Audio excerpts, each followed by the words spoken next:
Ladies and gentlemen, we are back for yet another, you guessed it, Pokemon Draft League with another classic draft analysis video here for you today. That's right, it's time for PWC Season 14. We just finished up our Pokemon draft over the holiday break at the end of 2025, and we're reining in 2026 with the start of a new draft league. So in this video today, I'm going to be going over all my picks for the team. I'm going to be sharing my overall strategy and vision for why I drafted what I drafted. And instead of going pick by pick and talking about just the mons one at a time, I'm just going to present to you the whole team here so you can see everything all at once. It'll be a lot easier for me to visualize and explain some of the synergies and strategies that we're going with this team, but I will highlight each Pokemon one at a time at the top and talk about them. So without any further ado, I have to first make note that this is yet another season of PWC. And if you've been following along, you know that there was only one thing that we had to do this season, and that was draft Sun. Because this is going to be the finale of a 4-part PWC series of drafting weather, where Season 8 we drafted Snow, Season 10 we drafted Sand, Season 12 we drafted Rain, and now here we are in Season 14 drafting Sun. So that was the strategy, and to start off, I have to make note that, of course, in PWC, the rule is that you have a signature Pokemon. That's the unique rule for PWC, and that Pokemon is a low tier, 6 points or below, and it has to come every week. So our signature Pokemon is none other than Brute Bonnet. Going in, my whole plan was just draft Sun, and I had to look at a few of the signature Pokemon on the board. I was looking at maybe Vileplume, Leafeon, Executor, and then I came across Brute Bonnet at 6 points, and I was like, oh wow, that's interesting. I'm honestly surprised that they left this Pokemon at only 6 points, because at 570 BST, it has a great stat distribution for only a 6-point mon, and it's very strong. And I mean, there were some Pokemon in 6 point and below that they actually Terra banned, that they banned from big signatures. One of them was Iron Thorns, which was surprising that they Terra banned Iron Thorns, but not Brute Bonnet. Not really sure why, because I feel like Brute Bonnet actually has a lot of value, especially as a signature Pokemon that can Terrastalize. Just some great moves that Brute Bonnet will always bring for me. Spore. Every week, my opponent has to think about Spore, switch into Spore, maybe bring a safety goggles. Every week Spore is on the table. Sucker Punch, 127 base attack, potential photosynthesis boost, potential Terra Dark, strong priority, great revenge killing tool. So I've got Spore, I've got Sucker Punch. That's just in and of itself great for me to have every single week. And I mean, one of the weaknesses of Brute Bonnet is the grass dark typing is not great defensively, but I will Terra out of that every single week. I can Terra into whatever I want, right? So sure, my opponent can bring a bulky grass type to be immune to Spore and switch into Brute Bonnet, but I can run Terra Fire, I can run Terra Flying, I can run Terra Poison, and those are all great options for me to hit with Terra Blast. Terra Blast being probably Brute Bonnet's main form of coverage. It doesn't have the deepest move pool in terms of coverage moves, but I think it's serviceable. We've obviously got the Dual Stab with Sucker Punch. We've got Terra Blast. We have Close Combat, which is great on an offensive Bonnet to hit things hard. We have Body Press too, so I can easily run, say, a defensive Bonnet and click Body Press. We also have Stomping Tantrum. Stomping Tantrum is good ground coverage, which doubles in power if a move fails, which there is merit there. If I go for a Spore as they switch into a Safety Goggles Mon, we can follow that up with a 150 base power Stomping Tantrum. Or if I Sucker Punch as the opponent switches out, we can follow that up with a 150 base power Stomping Tantrum.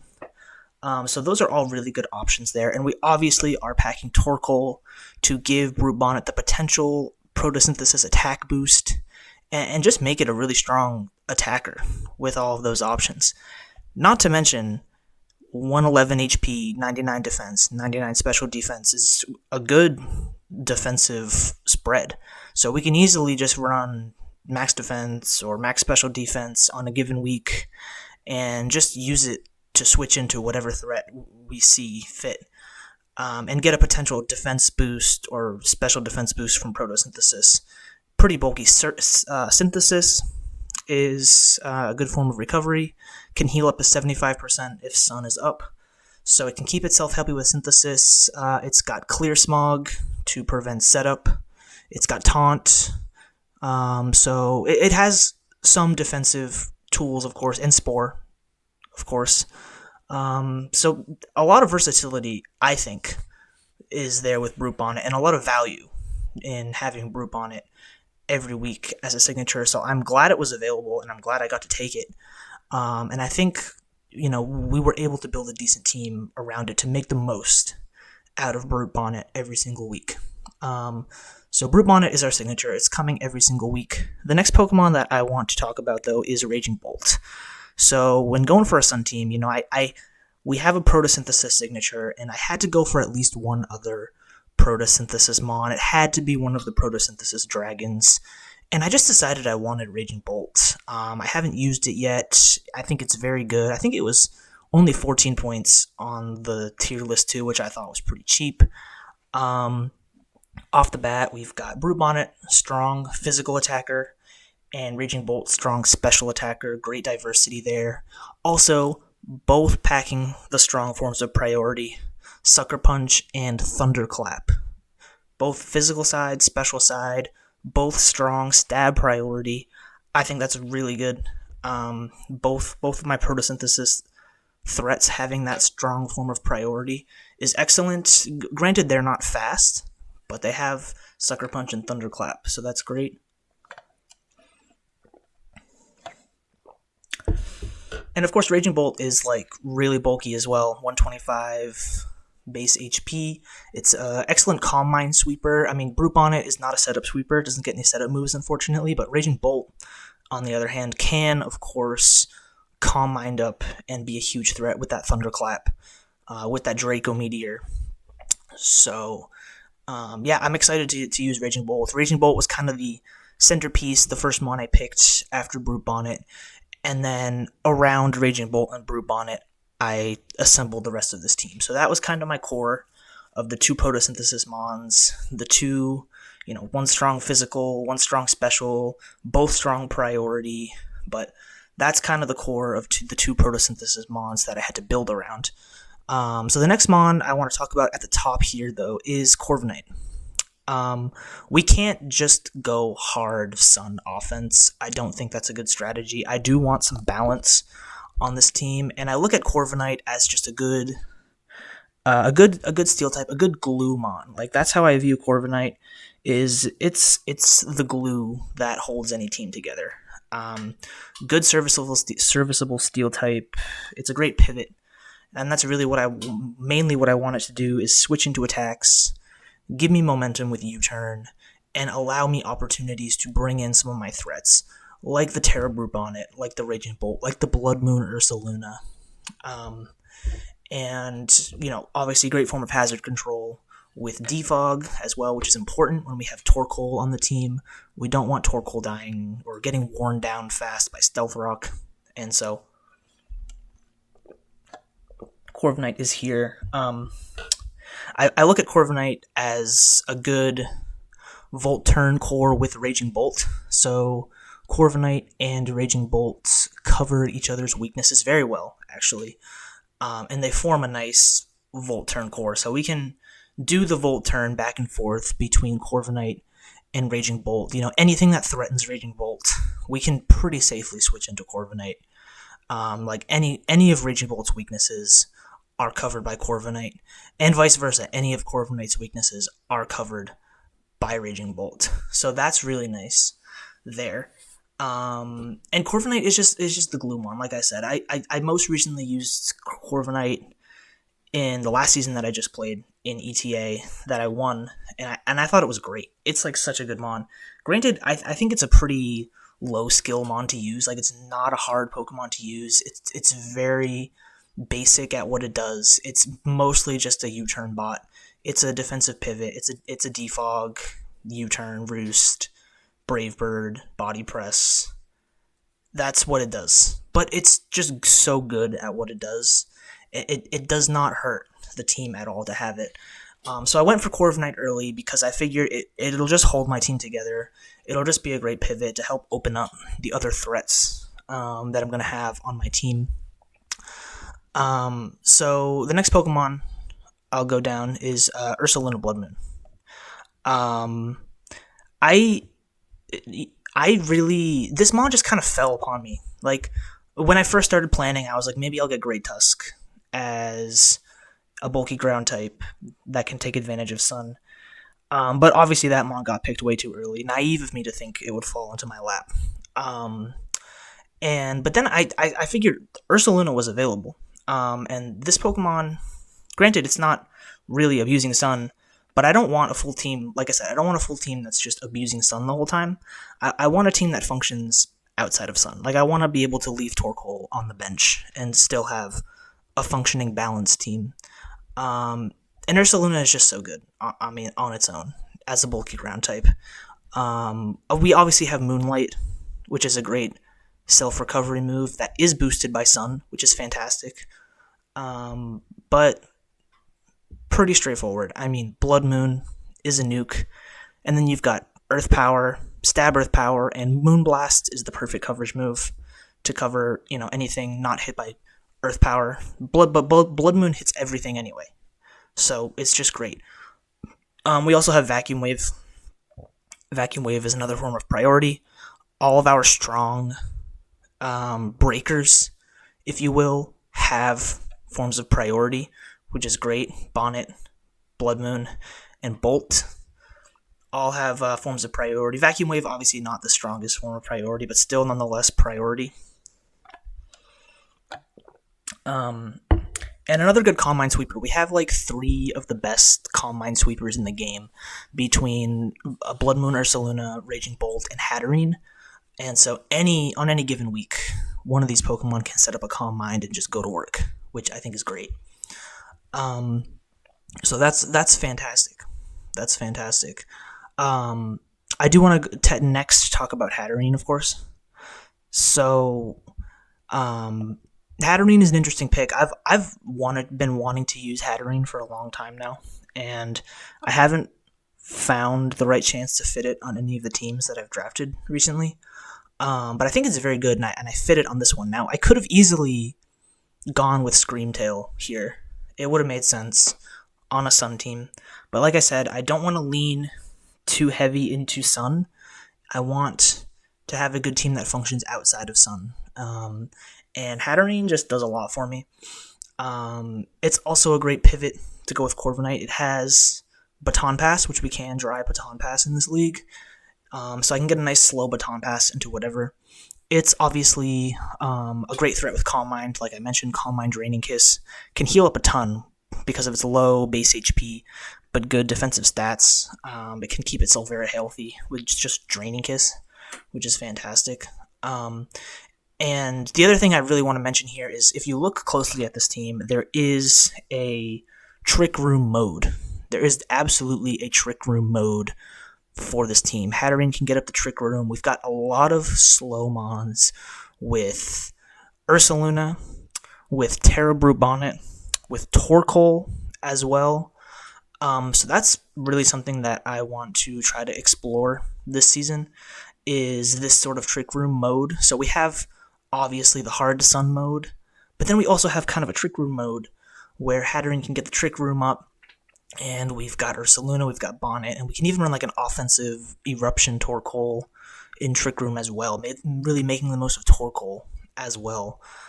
So Hatterene provides a lot of support there with that option for the team as well. And yeah, I think it's just a great support, great bulky fairy. You've got Nuzzle is a free paralysis. You've got Baton Pass is a good pivot. It's obviously very threatening offensively. Mystical Fire is a great coverage move. 136 special attack is so strong. We have so many strong special attackers. I mean, look at these special attack stats. 137, 136, 135. We're heavy on the strong special attackers. But we will round this out with a few physical attackers as we go down. But yeah, I'm excited to use Hatterene. Obviously, Magic Bounce, too, not to mention Magic Bounce, is great to have on this team. We're not really a big hazard stacking team, but we do want to keep hazards off, and we have a lot of forms of hazard control. We have Defog Corviknight, we have Defog Sill Valley, we have Rapid Spin, Torkoal, and Magic Bounce is also great just to deter other mons from wanting to click hazards or any status that way. So, yeah, I'm really excited to use Hatterene. I want to make the most out of it and see what I can do with it. Let's talk about Torkoal next. So obviously, we had to go with Torkoal because this is a Sun team, and I toyed with the idea of drafting Ninetales, but I think Torkoal is just overall the better Sun setter, especially because I want to lean more into a balanced Sun team and not so much like Hyper Offense Sun. Hyper Offense Sun, there is definitely an argument for drafting Ninetales over Torkoal, but Torkoal obviously has the bulk that can fit more easily on a balanced team. You know, being able to switch into strong physical attackers has some decent defensive utility. You've got obviously the hazard control. You can set rocks up. You can rapid spin them away. You've got Clear Smog once again to deter any setup sweepers. You've got Will-O-Wisp, and you've got some things that you can click. You've got obviously fire attacks hit hard because you're setting up Sun. You've got Solar Beam. You've got Body Press. Some great forms of coverage there. So, yeah, and I mean, like I said, because we have the Trick Room angle with Hatterene, I can potentially make the most with an offensive Torkoal, which is something I want to try at least once this season, is, Trick Room Hatterene into offensive Torkoal can do a lot. Choice Specs Eruption can do a lot. So, I really want to make the most out of Torkoal in that sense, in all facets. Defensively as a support, offensively as a threat. I don't want to just draft a Sunsetter and then always bring Torkoal every week because I need it for Sun, right? I only want to bring Torkoal to the game if Torkoal does something, has a role against whatever Mon on the opponent's team. And so if Torkoal isn't good in a given matchup, I won't bring it. And this team can still function well without Sun being up. Sun obviously benefits a few things, my photosynthesis mons, my moonlight heals, but I don't need it every week. And so that's really important to keep in mind is when drafting, that's my goal, with drafting these weather teams now, is not making myself reliant on the weather, but trying to make the most out of the weather setter every week. You know what I mean? So that's the vision there with Torkoal. I'm hoping I can make the most out of it, and not just use it as a Sun bot. I do next want to talk about Zapdos. Like I said, this team is pretty slow. We have the Trick Room mode, but looking at some of these base speeds, I mean, this has got to be the slowest team I've ever drafted. There is not the very fast speed tiers on this team, and you could definitely criticize this team for that, but I like I said, there's plenty of options for revenge killing despite the lack of speed. We have the strong priority, we have the Sucker Punch, we have the Thunderclap, even Ursaluna has a Vacuum Wave to hold on to, and so I did want some fast options. I need some fast options for this team, and so we have Zapdos here, because it's just a great Choice Scarf mod. It's just a great mod that I can fit on a balanced version of this team, hand it a Choice Scarf, and say, you know what, Brave Bird Close Combat, U-Turn, Choice Scarf, and it's great at doing that. We also have Darmanitan here, so Zapdos and Darmanitan kind of go together as my two potential Scarfers that can provide the much needed speed in the right matchup for me. They're both strong physical attackers with a different, uh, you know, offensive type move pool that they hit. With Zapdos, you've got Close Combat Brave Bird. With Darmanitan, you've got the Flare Blitz, Earthquake Rock Slide. But they both can just click U-turn, which I think is very valuable. Just having a reliable Choice Scarfer that can just click U-turn is nice. Is really nice because it also gives me that option to keep up offensive momentum while still being a reliable, strong revenge killer. So that's really good there. And that's mainly Zapdos' role. Obviously, it's not a super versatile mon. It's going to be probably running Choice Scarf or maybe Choice Band if I see fit in the right matchup. If I see a weakness in the opponent's team, but that's just what it does. That's just what it does, and it does it well. So there's not too much else to say there. But I think I needed that reliable Choice Scarfer on this team to give me the speed option. And that's what it was. And similarly with Darmanitan. Where's Darmanitan? 95 base speed. We can just bring it with a Choice Scarf, and it's just going to be a reliable revenge killer.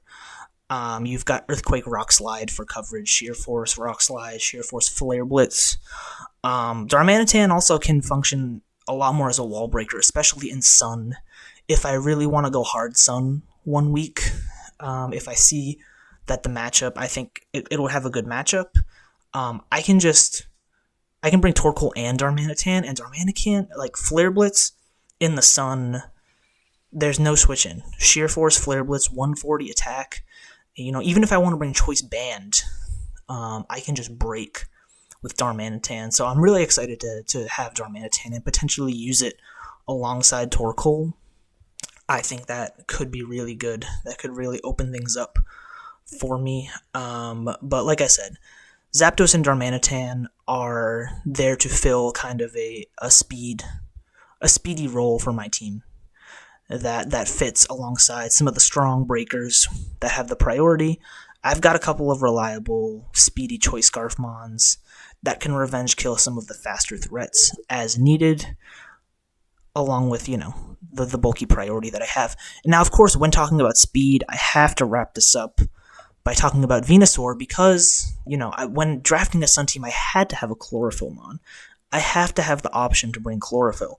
And having that option with Venusaur as a low tier is really valuable because opponents have to think about it. We have naturally a very slow team, a very slow, bulky team with a lot of priority. We have a couple Choice Scarfers. The opponent might be able to guess which Choice Scarfer I might want to bring, right? But they have to think about, what if I bring Chlorophyll Venusaur? What if I do want to go hard Sun? And what if I want to have Venusaur? Venusaur can outspeed Choice Scarfers with 80 base speed doubled from Chlorophyll. And offensively, it's really good. You've got this is my, this mon hits fairy types with Sludge Bomb. You got Solar Beam potentially, Weather Ball, Earth Power, and so, I can set up a growth and I can just win. So I think I definitely wanted to have at least one Chlorophyll mon. I thought about drafting a Chlorophyll signature. Like, I was thinking about going Vileplume, but because I went Brute Bonnet, I was like, okay, I gotta get at least some Chlorophyll option to have from the low tiers. And Venusaur, I think, is just still one of the best.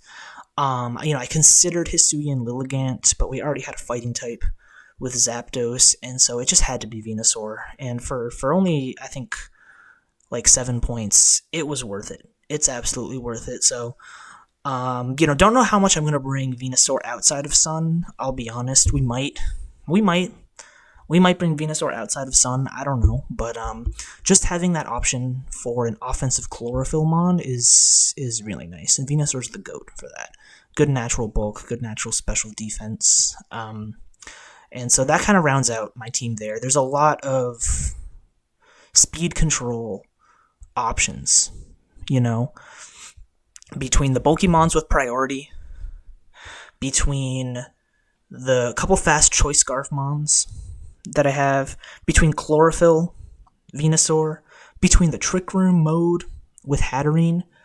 And so if you just look at this team and you say, oh, this team's bad, this team has, no fast mons, no good speed tiers, you're not looking deep enough, I promise you, because this team has a lot of speed control options, a lot of options for revenge killing. And that's what I'm thinking. Hopefully I'm right. Hopefully I can make it work. So, yeah. I do have to talk about Silvally. I can't just skip over Silvally. I've never used Silvally before, and I figured this was a good team for it, because this team, like I'm saying, it has a lot of different modes that it can fit. I can run the Hard Sun. I can run the Balance. I can even lean into the Trick Room if I want to. And Silvally is just a nice plug-and-play mon that can just fit in wherever I need it to, because it can be whatever type I want, and it has good natural bulk with 95 stats down the board. It can be any type. I just put the right memory on it. It can be any type, so I can switch into whatever I want, and it's another good pivot mon to go with Corviknight. And having those pivot mons really helps when I have a lot of strong wall-breaking threats on the front end. So we can Parting Shot out, we can U-turn out with Silvally.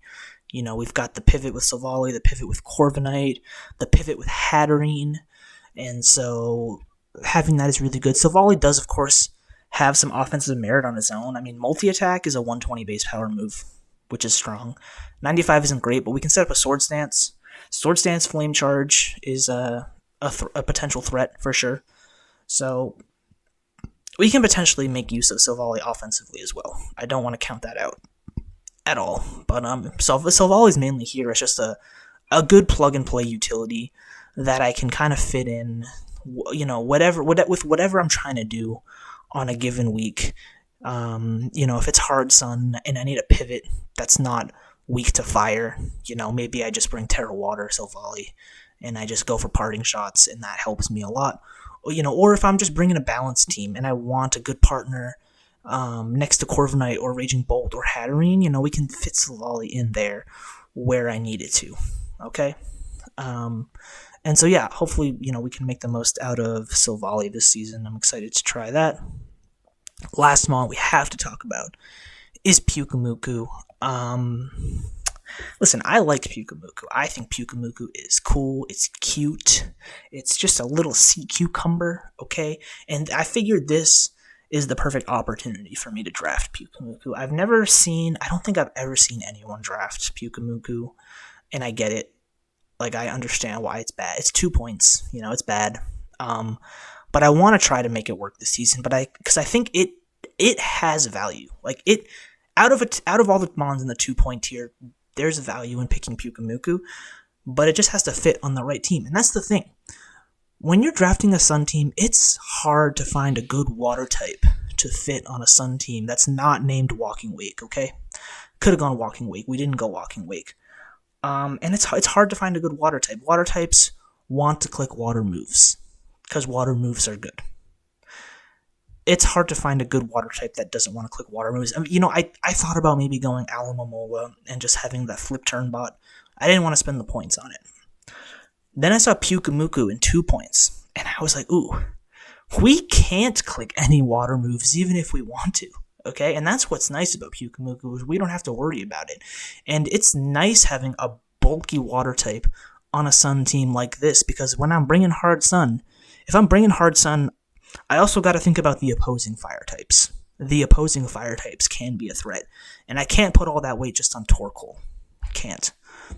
So we have a bulky water type in Pyukumuku. Another good slow bulky pivot with Baton Pass. I mean, if we do anything with this mon, it can just take a hit and give me a slow Baton Pass out, okay? It can keep itself healthy with Recover. You've got Counter Mirror Coat if you can make that work. You've got Toxic if you want to throw it up. But it's just a good, slow, bulky pivot. Unaware is also a great ability to have, just in general, because, if there's an opposing setup sweeper that I'm scared of that might have a good matchup versus me, we've got Unaware Pyukumuku. We can Taunt, we can Toxic, we can keep ourselves healthy with Recover. And so, yeah, I really think that this is the team that Pyukumuku fits on. Pyukumuku makes sense on Sun. And so I'm excited to give it a try this season and hopefully make it work in one or two games. And so yeah, that's pretty much my team here. This is our Sun team for PWC Season 14, the final weather team that I'm drafting for PWC, hopefully. Yeah, the overall vision for the team, like I said, we had to draft Sun, but I don't want to lean too heavy into Sun, and I think we did a good job with that. We can bring Hard Sun, we can bring Torkoal, Bonnet, Raging Bolt, we can have a Scarf Darmanitan, and we can have Chlorophyll Venusaur, and we can really go hard into Sun with a Heat Rock, and we can do that. But we can also leave Torkoal on the bench and just bring a nice balanced team. We've got Corviknight Silvally for pivots.